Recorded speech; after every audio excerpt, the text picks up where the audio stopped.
Agradezco al representante. I thank the representative of the Russian Federation for the statement, and I now give the floor to the representative of Somalia.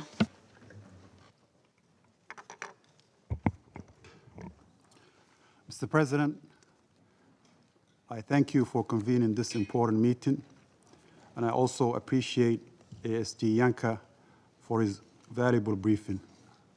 And I also take note of the testimonies shared today by Mr. David and sympathize with the suffering and endured by all families in this conflict. And we heed our call to act now and to bring an end to this devastating conflict. A conflict where just over the past weekend, bombardments have intensified across the Strip, including areas where displaced families sought safety and refuge. A conflict which had made clear that there's no safe place in Gaza. A conflict where continued military operations in a densely populated areas have led to immense civilian suffering and destructions. The longer this conflict continues, the greater the humanitarian tragedy and the further away from the prospect of peace. Starvation is now a present and expanding reality for many. Somalia stresses that the use of starvation as a method of warfare is unacceptable and prohibited under international law. Access to water, food, electricity, and healthcare remains extremely limited. The humanitarian response is constrained by insecurity and restricted access. My delegation reiterates its call for an immediate and lasting ceasefire.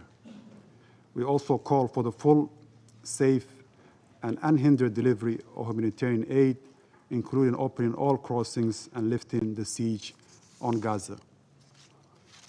We recognize and commend the vital role the UN humanitarian agencies play in providing life-saving assistance under exceptionally challenging conditions. Their efforts are indispensable to alleviating suffering and must be supported and protected.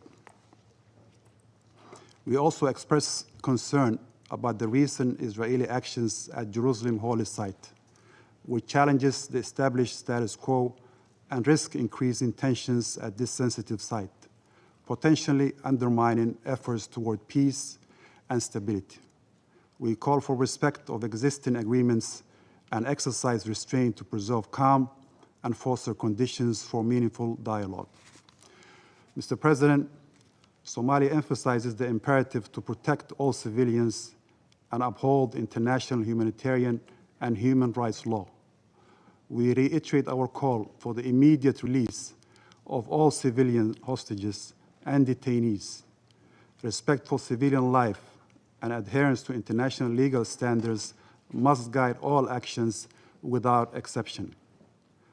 We are also concerned by escalating violence in the West Bank, including settler attacks and home demolitions. Lasting peace cannot be achieved while such violations persist. There is no military solution to this conflict. The root cause of the crisis lies in decades of occupation and the denial of the Palestinian people's right to self-determination.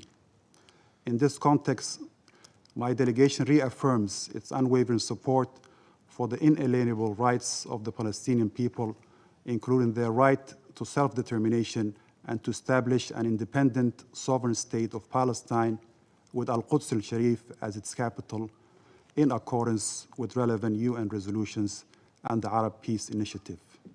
My delegation supports the efforts facilitated by Qatar, the United States, and Egypt aimed at ending the violence, protecting the civilians, and opening a genuine political horizon. My delegation reaffirms its commitment to the two-state solution as recently pledged at the high-level conference co-organized by Saudi Arabia and France.